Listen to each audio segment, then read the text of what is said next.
Welcome to the podcast that brings you high voltage, intriguing information, as well as electrifying conversation on all topics current, past, and yet to be.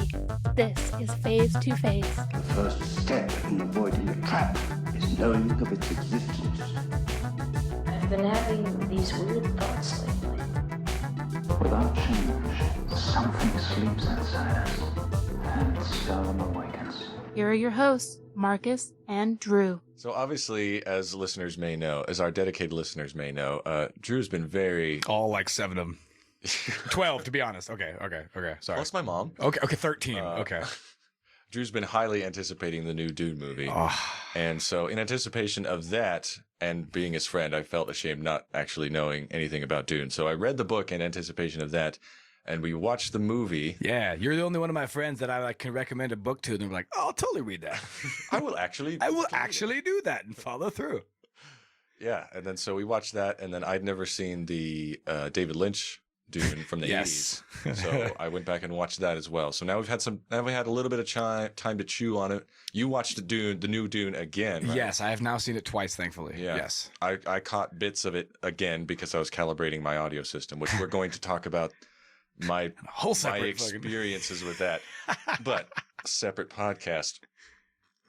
So anyway, let's talk DUNE. Yes, let's. Oh man, where do we even start? Well, the year is 10,191.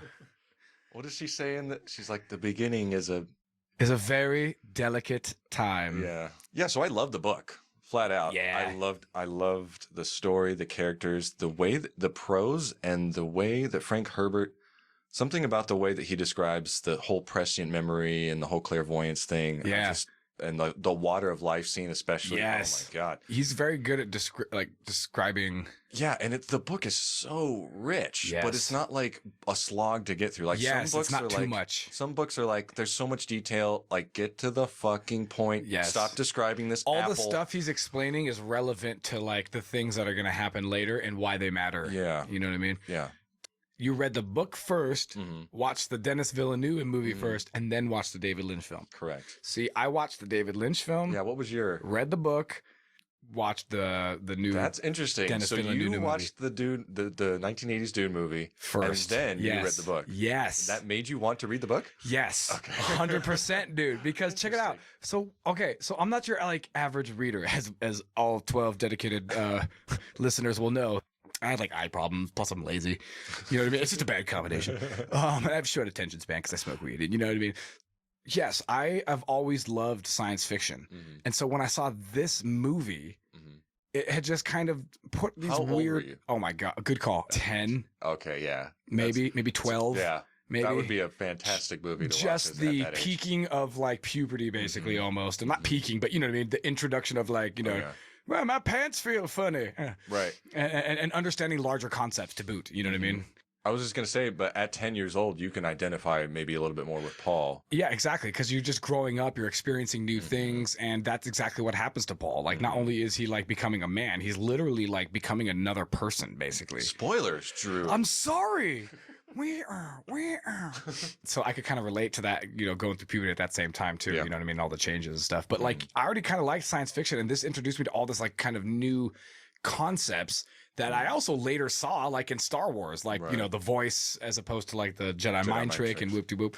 I was just young enough to be able to overlook all the like really corny and kind of shitty, like weird David Lynchian freaking, you know, whatnot, enough to where it just got me interested in the book so much that I'm like, I don't care that I suck at reading. I'm going to fucking read this book, dude. That's and this was one of the first books that I ever read that I'm like, dude, you know how when people like talk about when they read, they would like, you know, go to sleep and they'll fall asleep reading a book because they'll be like, oh, just one more page or like one more. Yeah, dude. Yeah.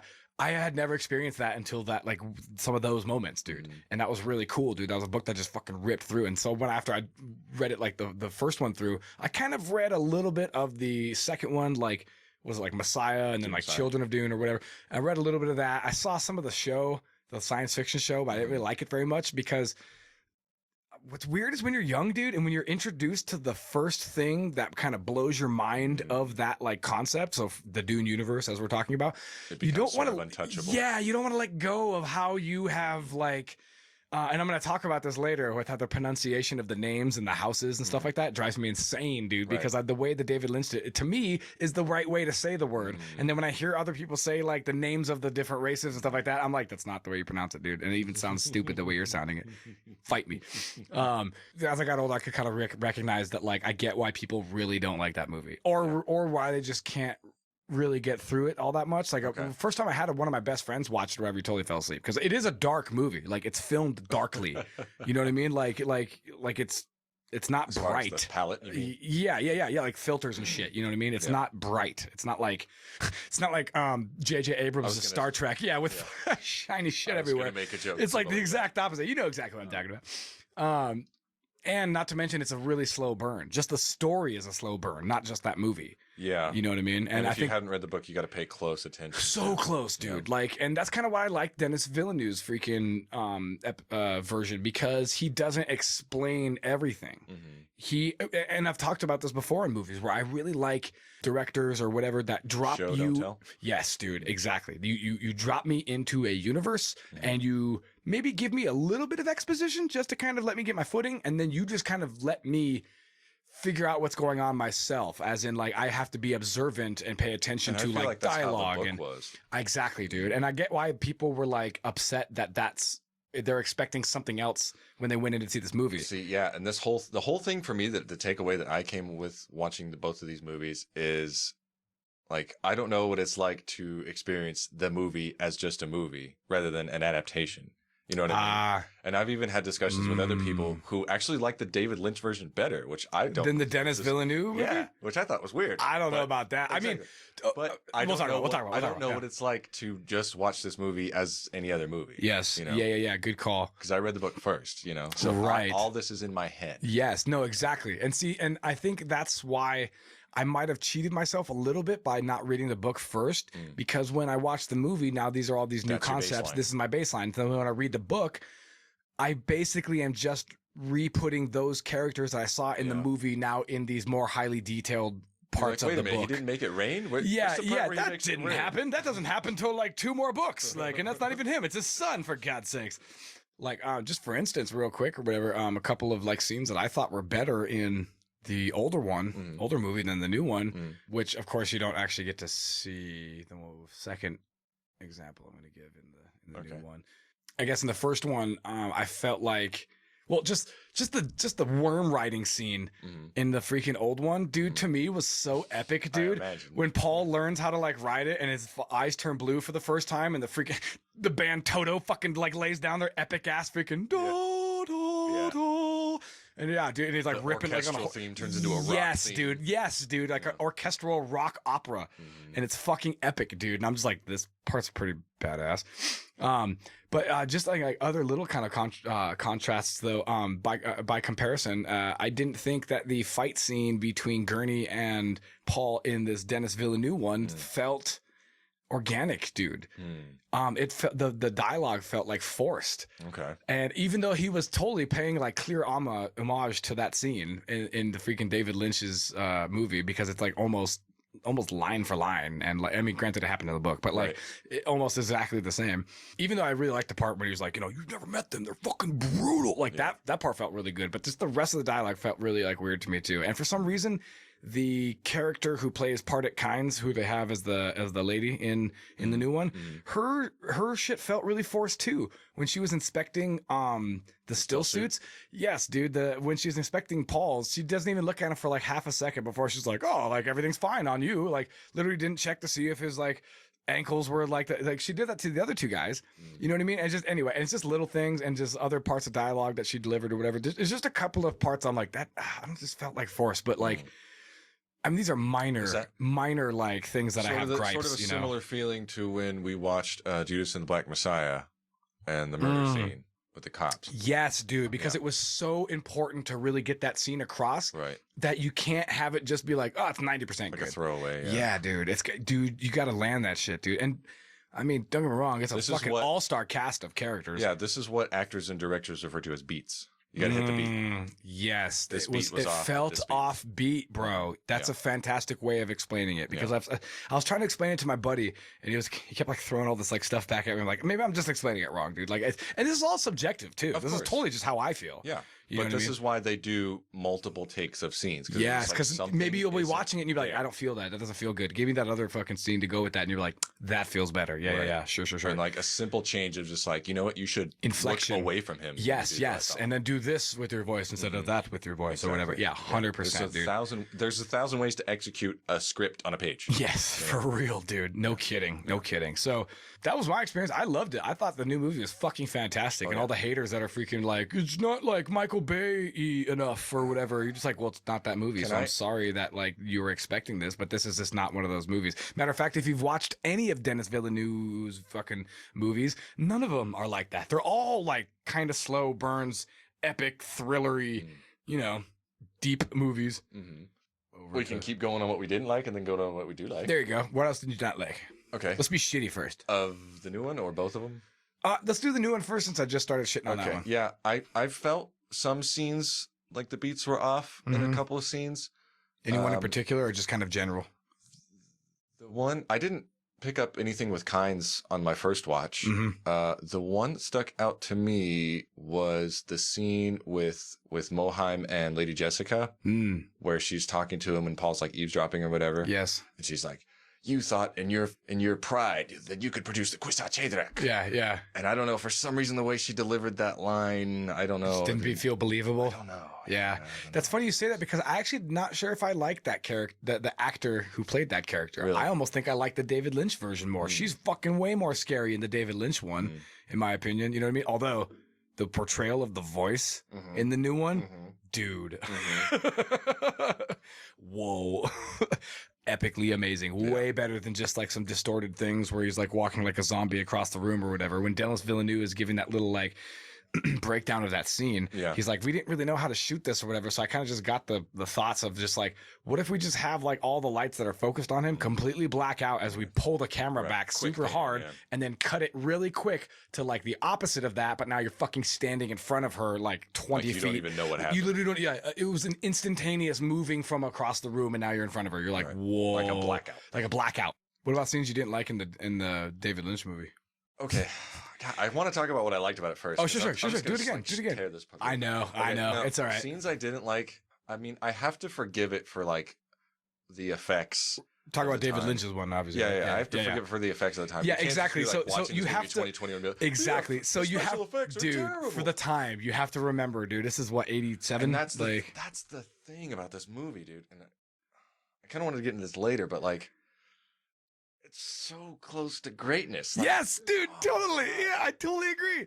No, there's a lot of parts that I'm like, what the fuck is this, dude? But there's so many of it that I'm like, bro, you just need to polish this, and it's money, dude. Like, put in different, like, dude, like when they're fucking doing the ornithopter scene. It's just some shitty little, like, squarey rectangle thing that they're flying in. Some steampunk looking. It's not even, dude, it's like super basic. It's at least steampunky would be cool because it'd be like Rat Roddy where shit's like, there's no like slick part of it or whatever. It's all just like pipes and fucking like hoses and shit coming out of it. Oh, they're kind of tough or whatever.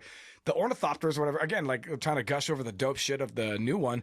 All the vehicles were fucking dope. The cargo ships are fucking like hulking, big, fucking just heavy lifting looking things. And then like all the other little personal craft are like little tiny like things that you'd find in nature, like fucking dragonflies and stuff like that. Yeah.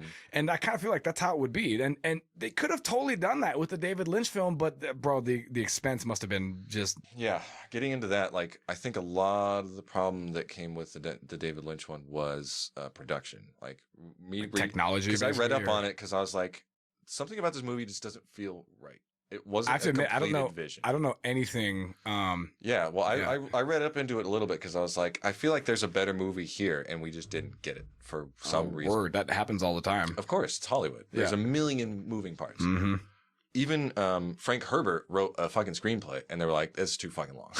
Damn. Yeah. Where is that? That's by the what way? I want to know. Where I want to know. Like, where the fuck is that? Somebody has that. I want to read it real quick. Did I tell you about the Jordanowski fucking documentary? Yeah, I read a little bit about that. I just wanted to make reading sure. about this one. Cool. Yeah. And then so the producer, so he was always attached to the project, and he went through different directors, like trying to get. They were going to do Ridley Scott at one point, but then like his brother passed away or had like a health crisis or something, so he didn't do it. Yeah, and then he went on to do Alien with actually some of the production team from this movie. Motherfucker. Yeah, interesting, yeah. Dude. So somewhere there's a universe out there where fucking Alien didn't get made, but Dune got made. Mm-hmm. Oh man, I don't know if I want to live in that world. Alien was awesome, right? Yeah.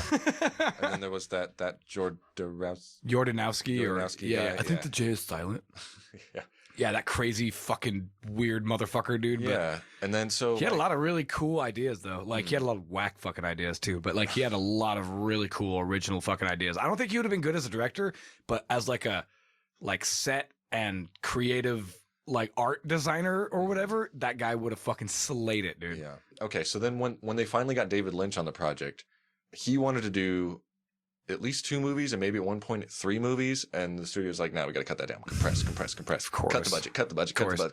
All over the time. So they went through like several different rewrites, and they're like, okay, we have a movie, let's film it. Right. So they filmed it. They got about 4 hours of rough footage. Nice. And then for the actual theatrical release, they got it to just about like a little over 2 hours. Yes, exactly. And when you watch the cut footage, like the deleted scenes or whatever, there's some good scenes in there that it makes it a little bit more book faithful. To be honest, dog, I don't think I've even watched it because I've watched these movies a long time ago when they were on like the 2. Did you watch it on TV?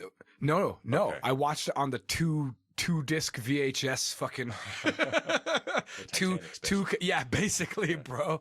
Yes, exactly. Like, please insert fucking other disc tape. I'm almost 100% sure that that's just like the theatrical release. Okay, yeah, because they made like so there's all that stuff, that the footage that they had to cut and whatever, and then so David Lynch was like, okay, I guess I'll film this one scene out in the desert where we compress the water of life and we have like all these voiceovers that bridge all this stuff, and they tried to form a narrative, a cohesive narrative, and it semi-worked. So anyway, so there's a whole lot of cut scenes, and even the ones that are in the disc are not all the cut scenes. Damn. So sitting in some studio collecting dust in a vault fucking somewhere. Maybe. Damn. I still don't even know if that would fix the movie's like problems in my eyes if I had the full movie. Right. But even then, I'd still like to see it. Probably help a little bit though, as far as the telling of the story. Yeah. What other gripes do you have with it? Like the casting was a mixed bag for me. Okay. Let's talk about that because that's a cool comparison or whatever. I think the Baron was really good. I was gonna ask. I think that's the first place where we should start. I think he was the strongest. For me. Yeah, me too, dude. I like because he's also a redhead in the movie in the books. You know what I mean? Because I don't think the book that I've read talks about him in his past, how he got to where he is. No. Okay, I won't spoil it for you. It's really interesting, dude. I highly recommend you. Sort of allude to like an adrenochrome-esque thing, but I don't know if that's. It's way cooler. Okay. It's way cooler, and it's also like 90210-esque. Until I saw the movie, I didn't realize what the suspensors things were. I didn't realize they were literally anti-gravity things. Yes, dude. Yes, because he's gigantic. Yeah. Yes, because he can't fucking move. Yeah. So anyway, there's a reason why he looks like that, dude. That's why I kind of wish in the new movie he looked way more jacked up, because he's not just like a big fat gross lethargic fucking asshole. He's like a freak. He's that too. Well, that too. But he's literally has an infection that is attacking like his fucking DNA basically. He used to be, without giving too much away, used to be like what Faye looks like, right? So but now he looks like fucking Raban basically, right? He used to be like the fucking hottest, shredded fucking super intelligent, freaking cultured fucking dude. He's the head of a fucking planet, dude, right? Yeah. You know what I mean? And because of certain events, he looks the way he does now. And so I just thought they should make him look more jacked up, because in the old one, in the movie, they're draining his fucking face sores and he's hella fucking fat, and now he's you know what I mean? And everybody has the fucking heart plugs and shit, dude, which was fucking really cool. I just thought it was a cool addition. And then in the Dennis Villeneuve ones, he looks really ominous and really scary, but it doesn't look physically scary. I think the difference is kind of subtle, but it's pretty cool. David Lynch's Baron Harkonnen is very physically and visually unsettling. When you look at fucking Skarsgård, I can't remember his first name, fucking the guy who plays the Baron in the new one. Bro, all his terror and shit is in his eyes. When he's looking at you, dude, you can tell there's shit in here, dude, in his head that's moving, and he's a maniacal fuck, dude. So, you know, like when he's looking at you a certain way, you have this kind of unsettling feeling. She's like, what is he thinking right now, dude? Right. You know what I mean? It's just two different kinds of crazy. It's in your face crazy versus like unknown crazy. Yes, dude. Yeah. And I think that one is like kinetic versus potential. Yes, bro. That's a really fucking good analogy, dude. Yeah. And though kinetic is totally scary, the potential one could be in a way even scarier. So I'm not complaining. Yeah, but I do kind of like the old Baron in the other one too, and his like this fucking like jacket that he wears and shit like that. So Paul, he's like 25, in his 20s, yeah, and he's supposed to be like 16. Yeah, like, I don't know. Well, dude. He's supposed to kind of be like a pretty boy, meek kind of. That's why they picked for the new one. Genetically, yeah, exactly. Yeah. And he's supposed to be not like a soldier. You know what I mean? He's supposed to be more of into like intellect and strategy and diplomacy and shit. By and large, the cast of the new one is a lot of things about the new one are a lot closer to what you imagined when you read the book. Yes, totally. So, I mean, I'm sure that biases me, and I'll put it on the table for that reason. Sure. I feel like we were talking about the weaknesses. Yeah, so, sorry. Yeah. Sure. No, dude, for sure. I get why people don't like that movie. I totally get it, and I'm not like I don't get like. Okay, we were talking about the casting. What else about the casting? Nothing else is like really like super strong, or everything else was just kind of okay. As far as casting goes of the old one, the Duke was pretty cool. I thought I liked that. He was very regal, very. I liked the Emperor. I liked the Emperor Kynes was good. Yeah, Kynes was good. Max von Sydow, that guy's a bad motherfucker. Yeah. That guy's dope. Okay, so he was more to like the kinds that I had in my. Me too. Like, it's because when I read the book, I'm like, they picked the fucking perfect guy to be this character in the movie. Yeah. I thought that too. That's another reason why I didn't really like the fact that they like changed it up or whatever. Which if you're gonna change it up, just make it feel right. You know what I mean? Like, I'm totally fine with it. Like, because I was complaining about like that scene, and I felt like I was forced, like I just mentioned earlier. And this dude's like, "You're just mad that they made it a chick." I'm like, I actually think that's the perfect character if you're gonna change one of all those characters. Yeah, I actually think that one's it's kind of it doesn't really matter if it's a man or a woman. It's kind of irrelevant. It's not important to the character. So I'm like, I'm totally fine with that. Just make me fucking believe that you were literally the Emperor's like paleontologist or whatever who was dumped on this fucking planet, and then through like all this crazy shit that happened to you where you almost died, you had to like become a new person, which is like the underlining like point of all the story, right?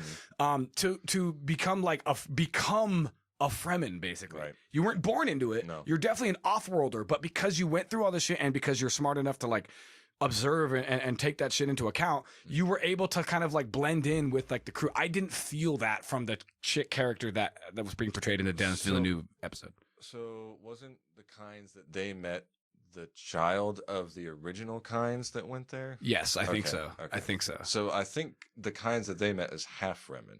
That makes sense. Yeah, of course. Yeah. Oh, that's why when she was I'm thinking of something else. Unless they changed it for the canon of the movie or whatever. But right. in the book. Right. The kinds. It is. Yeah. That's the yes. I think the father or whatever, I guess. Yeah. But I think they have the same name, which is why I think I could Liet. Yeah. You didn't like Sting as Fade? That was so random.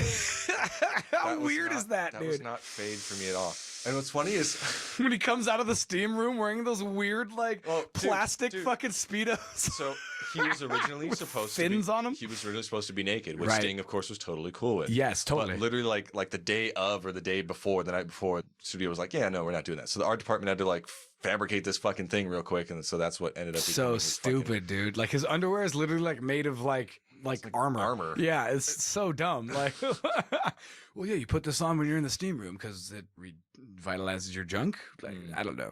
Well, here's the thing. One line of dialogue. We were talking about like line delivery and stuff. Yes. Like, I feel like that was way more of a problem in the David Lynch version. The way that a lot of scenes played out was just like word. Which one specifically? Too many to list, dude. Like, just to kind of help me kind of clarify, what's the one? Because there was one that was like, ugh, God. A lot of You're like, bro, every goddamn scene. A lot of like the fight choreography and like the battle, like when they were taking over the Capitol, was just like super clunky looking. and it's like, okay. Not just in like the not just montage scene physicality. where they're like, Yeah, but like even just actual like dialogue, person to person scenes, a lot of them were just really strange. And why is Patrick like Stewart carrying that dog? The dogs, dude. What was with the fucking dogs? Dude, the pug is like it's like the royal like mascot or something. I don't know. Yeah, he has it the whole movie, and then he goes into fucking combat with it. Yeah. He carries Gurney. That's like the most unstrategic, unfucking like efficient combat thing ever, dude. What if you gotta drop your gun to like reload your weapon, and then the dog just kind of runs off? Like, doesn't make any sense. Yeah, no, I know. Dr. Yue's scene with I like the new Dr. Yue better. Yeah, I thought he was fucking way cooler. I agreed. Yeah, but the whole like the tooth, and then it zooms in on his mouth. Yeah, I know. Fucking porno and stash. It's super. The tooth. You're like, Jesus Christ, I get it. Back off the mic. ASMR when all the inner monologue stuff. Yeah. I don't know. I know. David Lynch has a weird like vision. I want to talk about David Lynch as a whole as part of this conversation, but specifically the dialogue thing. Like, I appreciate that they tried to do the inner monologues and stuff because there's parts in the new movie that is like, I wish they did that.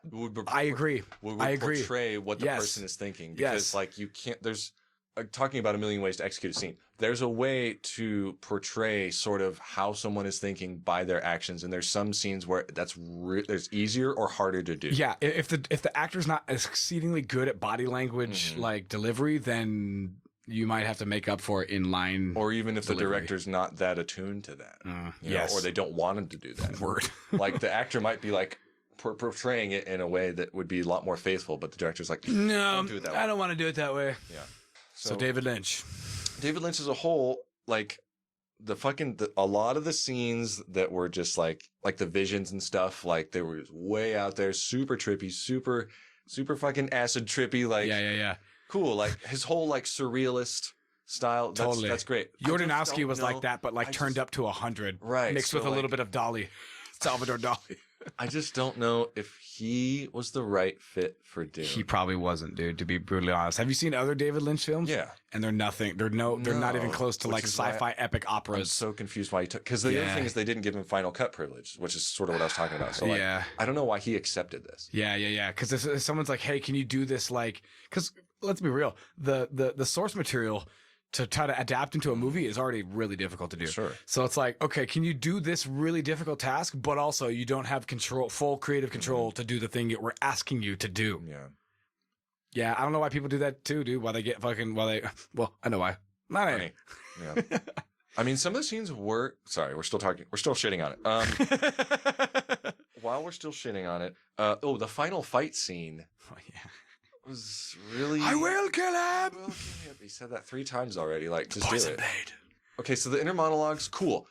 The execution, a lot of the times, was a miss for me, and I feel like they went way too heavy on the. Am I the one? Am I the one? Yeah. Is he the one? Could he be the one? Which is in the book. Yeah. But when you say it in a movie so many times over a voiceover, inner monologue, you're like, I get it, dude. Like, okay, yeah, prophecy, yeah, okay, yeah, right. I get it. I just feel like I was beat over the head with it. Just as a disclaimer, I wasn't going into this movie thinking I was going to hate it, and I didn't have a bone to pick with this movie. I was really excited and wanted to like this movie, and maybe that was probably my fault a little bit because I was expecting a little bit more. Totally. But there were things about it, and I will tell. There were things about it that I really fucking liked, and I think were even more successful than the new version. But the main thing a lot of the time was the beats, I guess, just offbeat. Some of the way the things were executed. I wish I had better examples to tell you, but yeah, that's all right. Because you tell me like you watched it when you were 10, I'm like, that makes perfect sense. Like, if I saw this movie when I was 10, I would probably love it. Yeah, loved it. That's the reason, dude. Is because I can watch it back when it was like 1997 or something. You know what I mean? So it's just totally different. It's like Star Wars, bro. It's like literally watching Star Wars, and it's like if you've already watched the new. If like new Star Wars or something, or the ones from the 2000s are your first instance of Star Wars, right? That's what you think of Star Wars. And if you watched like the old Stars, you're like, "Fuck, this is Star Wars." You're like, this is kind of old and shitty, even though those are far superior films. I can say objectively yes, because we watched those. We watched the despecialized editions. Yeah, the despecialized. Yeah. How hilarious! Really cool. Has any like movie done that? Like, here's the movie. Here's the specialized version. Here's the despecialized version for all you fucking super hardcore nerd fans who keep writing us angry letters. Yeah. Because that was entirely like fan work, mostly by one guy. Yeah, that's cool. It's crazy. With the help of like getting the source material from other people. Yeah, like literally so you can fucking fill in all the blank spots. Fucking George Lucas. Anyway, yeah, fuck that guy. Is he like trying to buy it back real quick? I heard something about that. Really? I don't know. He does not have enough money.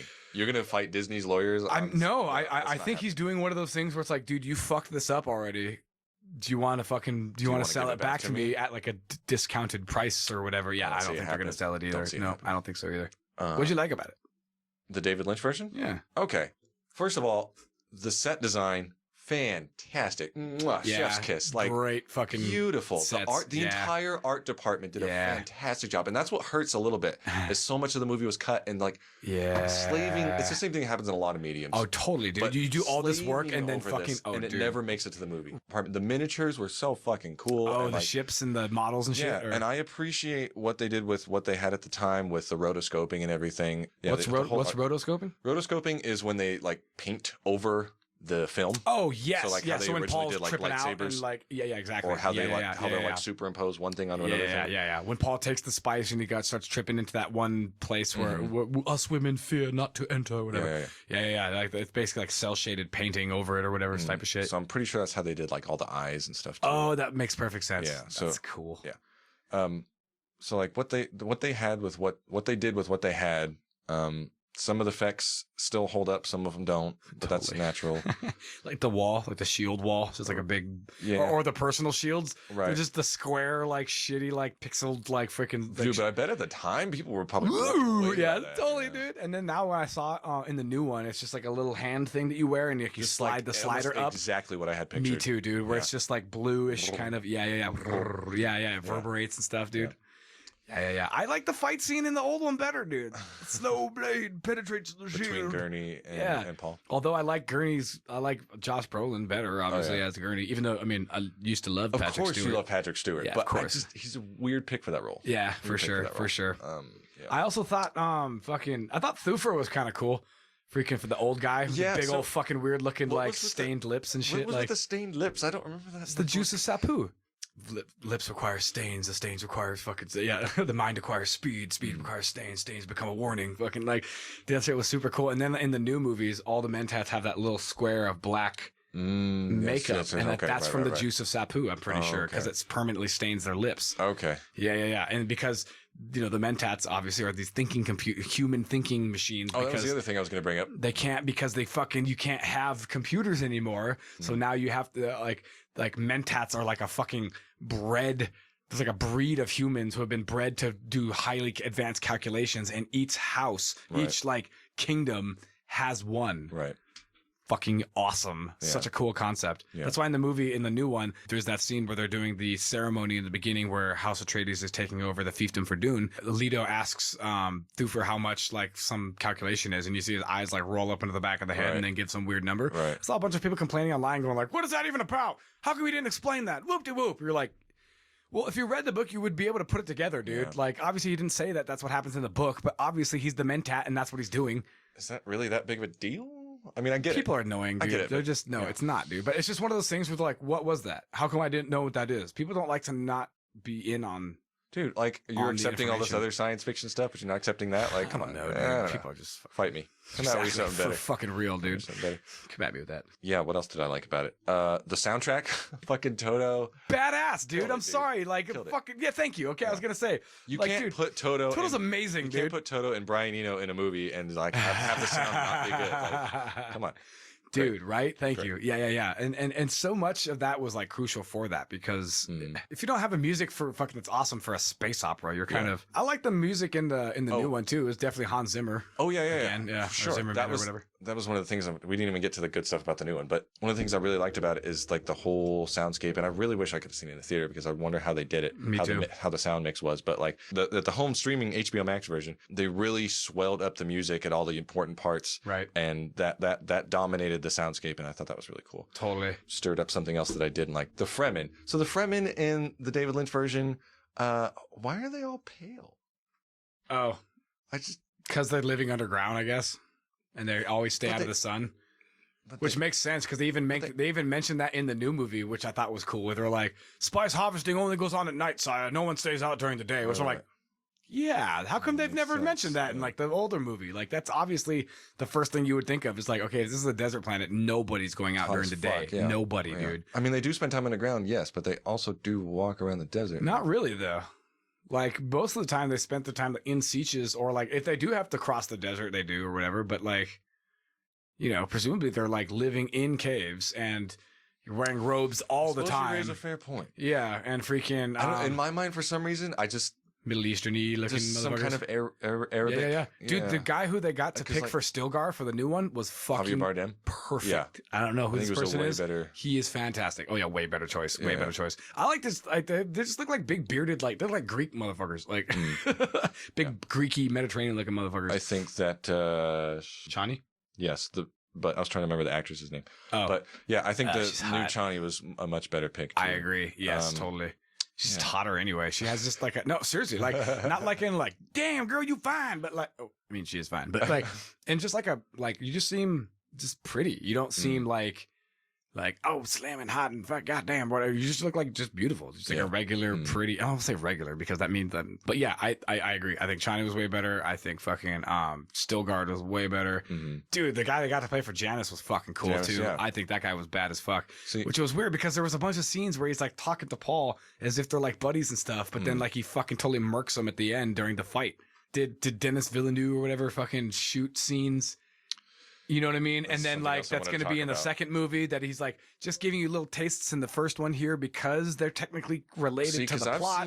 I've seen screenshots of clips that didn't make it into the new movie. And I'm wondering if they've filmed more footage that they're going to put in the second one. I'm almost positive that that's what happened. Because then I've also read reports that there's no director's cut. Like there's no right, but I don't know if that's a PR thing. It was like, no, the studio's great. Yeah. I love the studio. Yeah, please let me make this other fucking movie. Exactly. Which so they got confirmation for like a day later. I think they let it. Yeah, they were like, no kidding, dude. Yeah. I think they were like, well, because we invested a lot of money in this and we're taking a big financial risk. So they're like, well, we'll just see what the return is. And it's like, okay, 24 hours later, it's like, yeah, you've made your money back. Are you ready to make another movie now? Cool. Because I've shot a bunch of fucking films. Because the original Dune was a flop, box office flop, big time, dude. Yeah. Even though even Jordanowski, who was all upset that he didn't get selected to make the movie, when he went to go see the premiere or whatever, he was like, I'm sad and I'm no and bummer, and then what a wonderful thing, the movie is terrible. Like, what else did you like about the new one? The fucking Atreides theme was so baller. Yeah. Their whole culture was dope. Yeah. The only gripe I had is that somebody else brought this up too, is that you don't really get to see anything of the House Atreides culture. You don't get to venture out into like the commoners area. Matter of fact, you're just kind of in the palace the entire time, and you're only with like the royal family the entire time. So it kind of seems, because he's supposed to be like a man of the people. You know what I mean? And especially if you learn about like all the old, like how they kept making references to the bull. Did you get that? There's like the bull head and the little fucking statue of the bull or whatever, because that's his grandfather, right? There's a whole fucking story behind that, dude. Right. And as it relates to everything else and stuff, and you see the bull's head like 10 times. Yeah, they put it. They a lot, tried dude. to make it obvious. Yeah. It's symbolic, obviously. Right. I don't even technically know yet what, but yeah, I just really wish they kind of explored that a little bit more too, dude. Same with Gidi Prime, the Harkonnen homeworld, and it's Harkonnen, not Harkonnen. Again, this is the type of shit that kind of annoys me or whatever, dude. Like freaking Leto, that happens all the time. It's just annoying to me. Yeah, I don't think Harkonnen. I like Harkonnen. It sounds easier. Cooler. Sounds more... Harkonnen sounds like you're trying to use the word Harken and make it into like a race. Yeah. You know what I mean? It just doesn't sound as cool. I think Harkonnen just sounds fucking like, holy shit, who the fuck are these guys? Yeah, like, watch out. Yes, dude. Like the scene where they're getting dumped out into the fucking, like into the desert, basically. That's how I think of as Harkonnens. Just bad motherfuckers who have no fucking like, just warriors, like animals. Animals, dude. Animal warrior. Yeah, exactly, dude. Dude, how cool is it? You got to see the Sardaukar. Yeah. Dude. Not that I didn't like the David Lynch Sardaukar, because they were kind of cool, but... and they're doing that weird fucking like speech, like... Yeah, they're a lot more menacing in the new version. Dude, big time, dude. Because in the old version, they all just wear these shitty like black outfits with these like square visors, and you can't tell. They all look the same. Yeah. In the David Lynch film, they still talk about how you're getting 10 legions of Sardaukar, right. But they're all wearing Harkonnen uniforms, right. So you can't see it. But I like in the new one how literally they're fighting the Harkonnen, and literally the Sardaukar are coming in behind them, dude. Yeah. Like hella symbolically on the nose of like, no, you're fucked, dude. Sorry, like you've been sold out, dude. So awesome. Pray to your respective gods. Dude, for real. Goodbye. And I liked how everyone is using like swords still, because freaking now that with, and they didn't even really bring this up, but yeah, with the personal shields and stuff like that, laser cannons or whatever they fucking call them. Yeah, laser guns. The combination of those two things makes for a fucking gnarly, like super deadly explosion. So people don't really use personal guns like laser guns anymore, because you have these personal shields. Right. But we still use knives because knives get through the fucking shield, dude. So lasers are only used on like big ships basically or whatever. And I'm like, that's so fucking cool, dude. Yeah, like everyone has like a fucking knife now. Badass, dude. And there's no cooler knife than the fucking Shai Halud tooth, dude. Yes, the Chris knife. That's the coolest shit ever, dude. It literally grows. Like the reason why they had that scene where they all cut themselves but don't say anything, which I love that they did that, they don't explain that, is because there's a cultural fucking like standard for where every time you draw with which I'm pretty sure they got this from like real like warrior tribes and shit. And like don't sheath it without drawing blood. You can't resheath it without drawing blood, dude. That's so fucking cool, dude. And you have to like sharpen it and like feed it blood basically to fucking like keep it like short basically, because it's a tooth of a fucking sandworm, dude. That's so cool. So the person I talked about who preferred the David Lynch version, they were like, "Where was the lightning when the worms came?" Because they never read the book. They've only seen the 2 movies. Oh my god! I was like, "Come on, dude." Where was the lightning when the fucking worms came? That's what you're worried about, dude. Whoop-de-doo. Like, so the one thing that he did say that I sort of get a little bit more, it's sort of similar to what your brother said, is the character development. Now, I will say that like the lacking of perhaps, there could have been more scenes that built the character and fleshed them out more. So that's kind of gets back to what I'm saying is like, it's hard for me to look at this as a film as opposed to an adaptation. Like if I had only seen just the film, I'd probably see that same side and be like, objectively. But because you're aware of all these other parts of like the universe, it's hard. I imagine it's hard for you to like see this movie and be like, yes, that's a movie that's complete and it's a movie that tells a tale. You're like, no, dude, this is like a fucking looking through like a keyhole, right? And seeing a little bit of like the universe or whatever. Exactly. Like, and it's fascinating too, to see the different versions, because you get to see like what the filmmakers thought was more important to include and what their interpretations of things were. Word. 100 people can read the same book and come back totally with different 100 different conclusions. Sure, dude. 100%. Totally. And latch onto different things. Yes, different things that are significant to them or whatever. Yeah. Like lightning. Right, exactly. Like that's super important for some people. I don't know.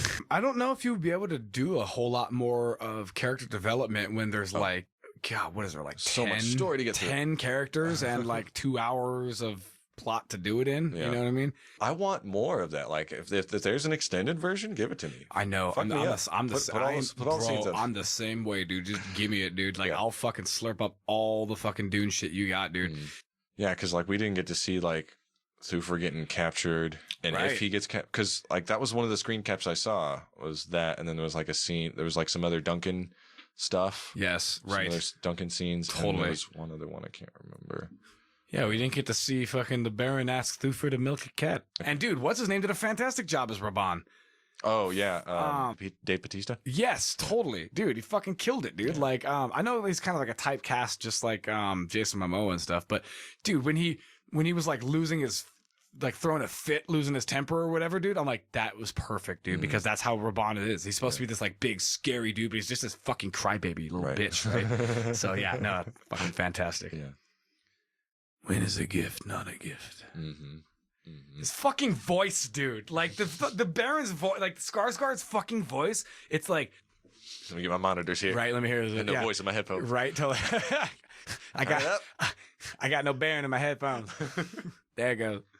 Yeah, dude, it's like deep and like raspy. I actually can't do it. Yeah, no. His voice and his portrayal was pretty close to what I had in mind. Me too. Yeah, me too. Most of the things, I think I've said it, but most of the things in the new movie were pretty close to my head vision, but like prettier.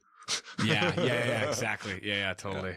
They're actually making a show too. Speaking of which, of the Bene Gesserit. Yeah, totally. Which I'm fine with. I know how things are going nowadays. So that's fine. I'm glad that whatever that. I mean, you did talk about the Duneverse. No, totally. No, I know that they're going to do that, which is fine. I am just, you know me, dude. I'm jaded politically when I start seeing entertainment shit be mixed in with like, you know, all the fucking social shit that I'm not like super fucking cool with. I mean, as long as it's organic, if it's organic, I'm totally fine with it. But if it's fucking shoehorned in there to check some fucking diversity box, it fucking drives me insane. You're saying because it's a show about women? Yes. So not specifically. So, okay. So this is where I kind of differ on my normal opinion of being like, I don't like it. If you have to like change up something in the story, I'll get kind of like upset or whatever. So the fact that they didn't really do that in the Dune movie makes me really happy. Now, if that was a kind of, now if they have to do this like show to put whatever shit that they have in it or whatever that they couldn't put in the movie as like a, okay, well, keep your fucking shit out of my movie and you can do whatever you want for the show. I'm totally fine with because I want the movie to just be how it is. The story of Paul. Yes, it's exactly. And not with all this like other shit of like today's 2020 or 2021 stuff like smashed in there. I don't want that. But I do want the Dune universe, if it's done well, and again, I'm really kind of skeptical, but like I think it has a tremendous amount of potentiality to be something that could even, maybe rivals the wrong word, but like could compete with like the DC or MCU. Because Dune is so vast. If Lord of the Rings was made today, or if Matrix was made today, those wouldn't just be trilogies. They'd be shows and fucking spin-off movies and franchises, right? I'm pretty sure they're trying to do that with Dune. Why wouldn't you? You know what I mean? The way it is right now, dude, the sandbox is fucking vast, right? The dunes are vast. The dunes are vast. So I'm fine with that. I just really have hopes but low expectations. Maybe that's what it is. Where like maybe they can do well, but I'm not really. That's the mode in which I live my life. Yeah, right, dude. Totally. That way, if I'm pleasantly surprised, then I won't fucking want to kill myself. You can only be pleasantly surprised. Totally. You can never be disappointed. And the fact that the first thing that they're doing off of the Dune movie or whatever is like a TV show exclusively about women does kind of make me a little like nervous that they're going to just shoehorn a bunch of fucking like woke bullshit in there that I don't really like. We'll see. I mean, it might not. It might be totally fucking cool. It might be totally kick-ass. It might be a show like, dude, you should actually fucking check it out, dude. They actually go into the parts of the books that you were talking about before where they blah, blah, blah, blah. Yeah, they could do like the whole House Harkonnen, House Atreides thing. Yes, the feud and why there's that and everything and the prequels of all that. Dude, so dope, dude. And because there's a lot, like you said, in there and stuff. And because I just get nervous, dude, because like I read shit online and people like will be like shitting on Frank Herbert because like they don't know anything about him other than now that he's kind of famous because fucking the movie just came out and it's popular in the pop culture and stuff like that. So they'll go through all of Frank Herbert's old tweets and fucking see what they don't like about him. And like a lot of people just like to try to dig through some of his like work and like try to shit on him and shit on his work and stuff like that. And so an attempt to change it. Dude. And that's why I get fucking no kidding. So when they were talking about this group of warriors called like the fish speakers or the fish talkers or whatever the fuck they're called, you won't get down to that until like the third book even, I think, or whatever, because this is like what happens way later after this crazy jihad starts, the one that Paul's all fucking freaking out about. Right. So that develops, right? Okay. In a way you don't think, and it's fucking crazy. It's fucked up, but it's really cool. And because of that, there's this externality where there's I think it's like they're the only race in the known universe that's allowed to carry weapons now. And they're like the royal guard, basically. And they're all women. They're exclusively women. And Paul, a person, decides to have them exclusively women because of just the biological and neurological and behavioral fucking differences of men and women that this new god emperor guy was like, you guys are the only ones who are allowed to carry weapons and do things or whatever because you guys are women and whatever makes you women. And so, so in the new 2020, exactly, right. You're like, no, we're all exactly the same. Yeah, dude, it's just like, and which is hilarious because like, it's so stupid because like, no, dumbass, like the character in this guy's book picked women because of their superiority in these like categories. Fucking moron.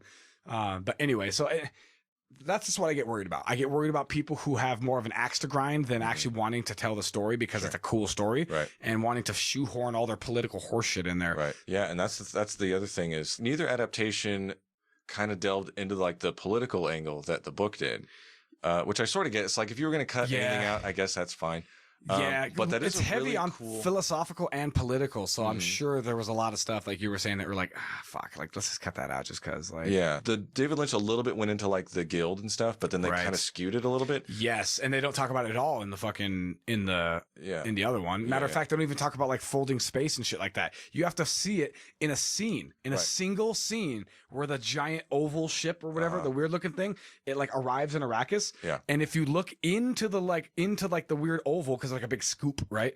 And the big scoop is the thing that like folds space, and then the little ship comes out of that and then lands on the planet. If you look through the fucking like little scoop, you see Caladan in the fucking background, dude. As in like, I didn't catch that. That's cool. Arrakis and Caladan aren't fucking next to each other, dude. Yeah, not. you can see it through because it's inside the fucking ship, dude. Because the ship navigators can fucking fold space with their like guild gas cloud fucking spice doobie smoking fucking hotboxing that they're doing in there and shit. Yeah, they don't even talk about that in that. But conversely, thank you. In the David Lynch film, they don't talk anything about how the Bene Gesserit for fucking generations actually had prepped Arrakis and other planets for a Kwisatz Haderach's fucking arrival or whatever, like a self-fulfilling prophecy, dude, right? Yeah, they planted the seeds. Yes, dude, and they hell of talk about that in the new movie, which I loved, dude, because it was kind of cooler in the David Lynch movie that like this dude come and he does fulfill this prophecy and he is like the one. Right.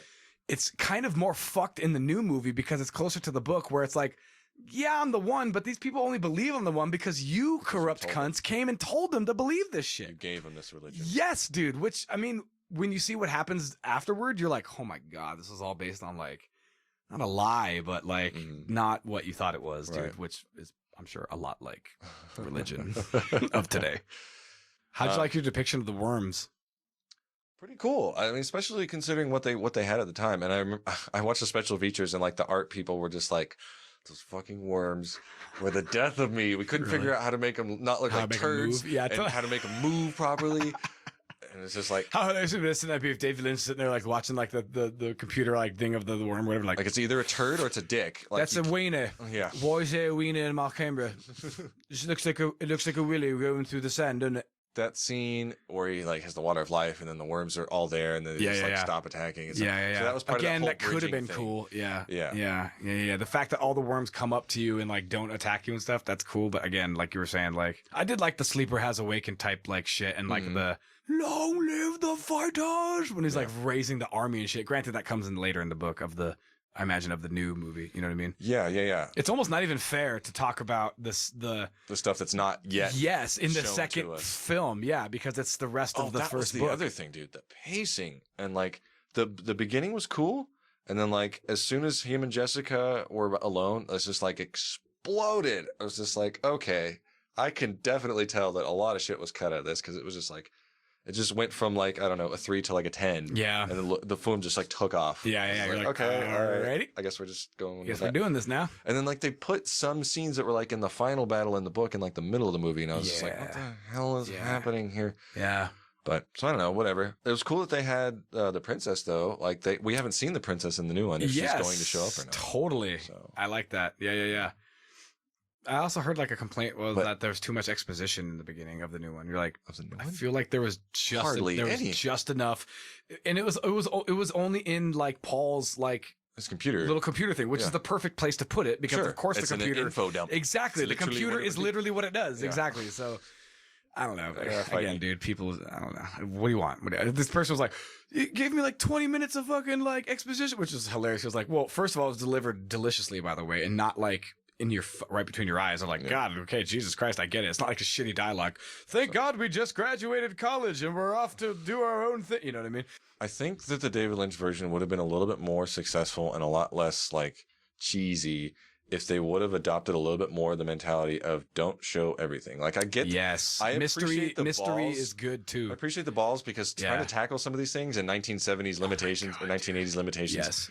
Damn. Yes. Like that's crazy. I agree. But I agree. If you can't do it right, just don't even do it. Yeah. Because you'd rather be like, oh, show me more instead of like, oh, what the fuck am I looking at? Mm-hmm. You know what I mean? You'd rather have the first response. You know what I mean? Yeah. No, I actually really agree. You could have done it in a more like mysterious way. Because when I'm reading the book, like some of these things, I don't know, man. The way he writes, it just paints such vivid pictures in my mind of just, damn, I fully understand. I know what exactly you're trying what you mean. which is weird because like, it's hard to do that. It's so hard, bro. It's hella hard to do that. As I'm reading, I'm like, how is anybody going to film this? Yeah. Like, how do you film the scene where it's like him and Chani and it's just like, I have this prophecy and like we've always been together and it's like, that's why come here, hug me, and I'm crying because of all this insane shit that I'm going through in my mind. And it's like, no, I understand. You know like, who I think could do a good job, but maybe the animation's not right. Maybe, life, but especially. Yeah. That's bro. What if they did it in like an animation? That's the only way I'm kind of thinking. Dune would have been dope if you could do it in animation. And I really like the guy who did like Dexter's Lab and Tartakovsky. Yeah, that guy's a bad motherfucker, dude. Yeah. I almost feel like it should be something more anime and more like detailed and more like layered and not so like square and cool. Because don't get me wrong, I love that guy. I think he's a fucking bad motherfucker and all his shows are fucking gold. I just don't know if that's the proper like. It's definitely the proper medium, but. I don't know. You'd have to have somebody who do just like epic pictures that are just beautiful. Because CG these days, I mean, you could do fucking almost anything. The point is, I'm really interested to see the way if and how they tackle some of these scenes, because putting it on the page in text is a lot different than putting it. Yeah, it's like with come full circle.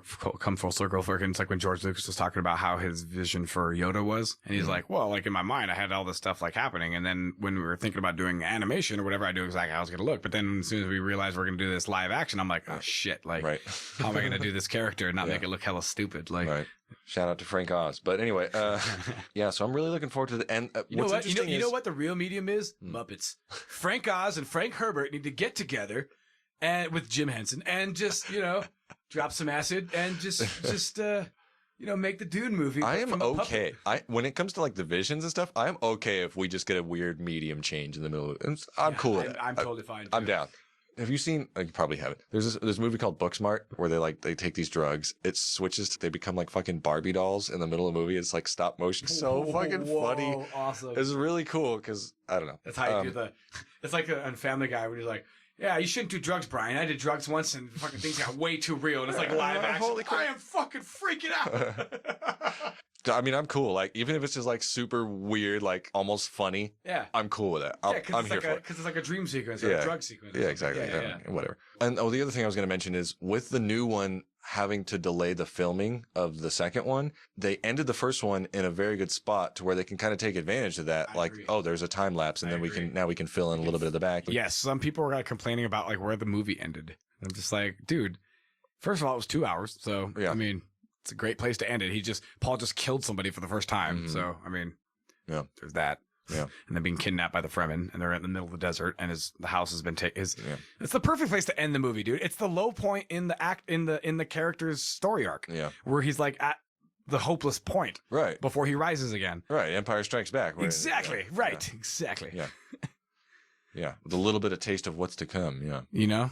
I know. What maybe are there some things that you wish you could have seen, like other parts from the book, or like things that they did in the first movie, or. So I can't really give you an answer though, because again, in my mind, I read some of the prequels too, and so everything now is just a big smash one story. Sure. You know what I mean? Sure.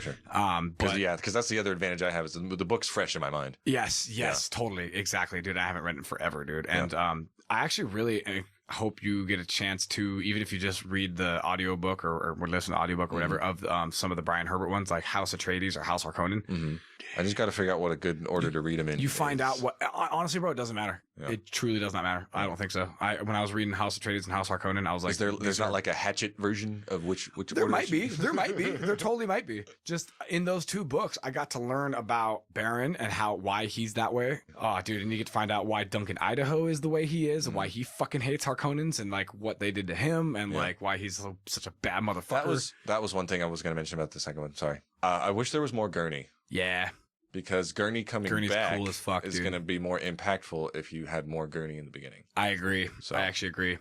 Same with Duncan. But they could do all kinds of flashback scenes. Yes, which I think actually they will. Yeah. I'm pretty sure they're going to have that because actually there was a couple of scenes where Duncan's character is definitely alive, but he dies in this movie. So right. I'm interested to see how they do Alia or Alia. Alia, yeah. Again, it's one of those like freaking this way. No, it's this way. I'd say it's Alia. Yeah. Yeah. How she's like fucking. She's a Kwisatz Haderach fucking adjacent, basically. She's like fucking badass. Yeah, she's gnarly, dude. She has all of her mom's powers by the time she was like 5. Like, yeah. I mean, obviously, in my mind, it's just like, man, why couldn't you film every single scene in the book? But like for what we got, it was great, and I'm very grateful. Me too. And I'm really looking forward to the second one. Me too, dude. And like we were saying, as hard as that source material is to adapt to the screen, we had that little short where we're talking about different like mediums to telling stories or whatever. And if you're using like video games, it's really hard to freaking tell that story because not only does the plot have to be good, but the controls have to be good, et cetera, et cetera. Dune is a lot like the new one. Dune is a lot like when you watch your like kid or something take like their first steps. And you're like, oh, that's great and it's beautiful and nothing's ever gonna replace this. But it's not like the best the kid can do, right? You know what I mean? Like, you know, presumably in a little while, the little fucker's gonna start like running and jumping and like skipping and doing way harder, way cooler stuff or whatever. Even though you're still gonna have that like nostalgia for that like that original moment or whatever. Yeah. It wasn't the best that it could have been, and I think this new version is the best that it could be for now.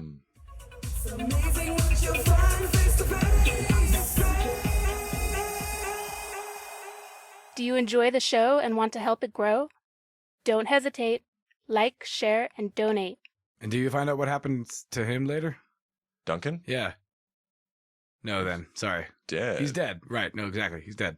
He's dead. Damn it, Drew. Dead as fuck. No, he's literally dead. He actually is dead. Okay. He is dead. Other things still happen though. Tell me Cusco's dead. I need to hear these words. I need to hear these words. Do you need to hear all of those words exactly? You need to hear all of those words together exactly. That movie is fucking hilarious, dude. Krunk, the dude who plays Krunk is fucking hysterical. Dude who plays like Joe from Family Guy. Yes, dude. That guy's fucking hilarious, dude. Yeah.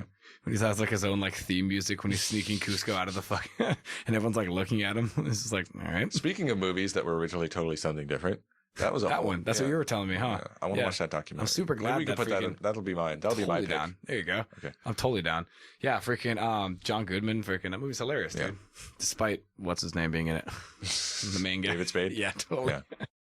Have you read, I don't know if your version of Dune or whatever had, the one that I had an afterword by, whatever his son's name is, Brian? Brian, yes. Yeah, and I found that really fascinating. What did it say about it? So first of all, there was a glossary or something, which I really wish I would have realized was did read that. Yeah. And then, so like it explained like a lot of the history and backstory and stuff. And I read that whole thing about like the Bible and like how religion transformed. The orange Catholic Bible and the Butlerian jihad and shit. Dude. And the whole thing about the machines. And I was like, oh, okay, well that makes a lot more sense now. Okay, yes. Then after that, Brian talks about how he grew up with his dad, how his style influenced him, and how it's really sad and also really beautiful.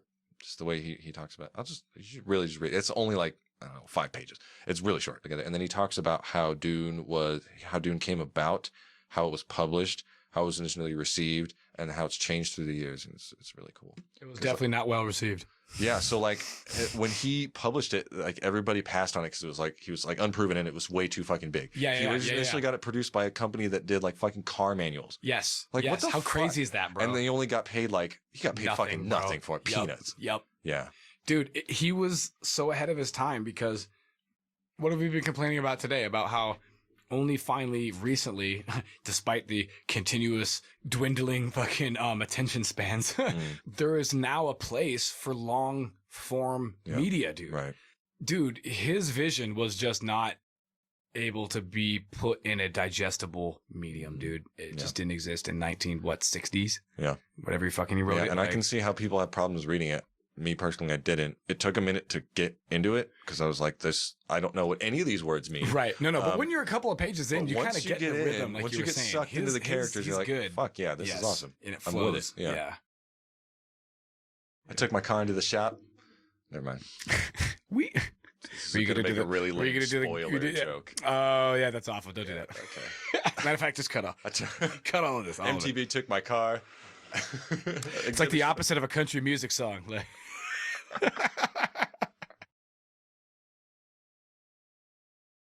The 3 most powerful entities in the universe is the Emperor, the Spacing Guild, and the Bene Gesserit. Okay, right. If you were to, which is cool because that's how the second book starts. Is these 3 cunts fucking get together to be like, certain somebody who just took over a certain planet is kind of getting a little too powerful. You know what I mean? Not following the rules. Yeah, it's kind of fucked up this whole game for all of us. Like, because they're looking around going like, well, we're all like enemies, kind of. Yeah. You know what I mean? But I've heard this before when people talk about like global conspiracies or whatever, right? It's like everybody at the fucking table, at the craps table, is not friends, Right. but they're not like enemies. Along. Yeah, they're playing along. Craps is a great analogy. Craps is, yes, exactly, because you could still win playing with other people, ganging up on other people, allying with other people or whatever. It's like Risk too, you know what I mean? Like, yeah, it's like Risk and fucking every now and then somebody at the roulette table fucking shoots the other guy. Right? You know what I mean? And maybe takes all of his chips. Right. You know what I mean? Or vice versa or whatever, right? But as long, and no one will pretty much do really anything, unless it's advantageous for them to do something, right? But pretty much nobody else on the table is going to fucking blink twice. They're like, well, fuck that guy. Now there's more for us, right? But if somebody's fucking up the game so much, that now nobody at the table can get money, only except for this one guy, obviously everybody else at the table is going to be like, fuck this guy. Let's all go fucking pick up on this motherfucker. So that's basically what the stage is set in the second one, is all these enemies basically kind of rally to fight Paul. You know, Joe, we really are the last Dune of us. What? That's a really bad internet meme. Sorry. As the times pass through the hourglass, so do the dunes of our lives.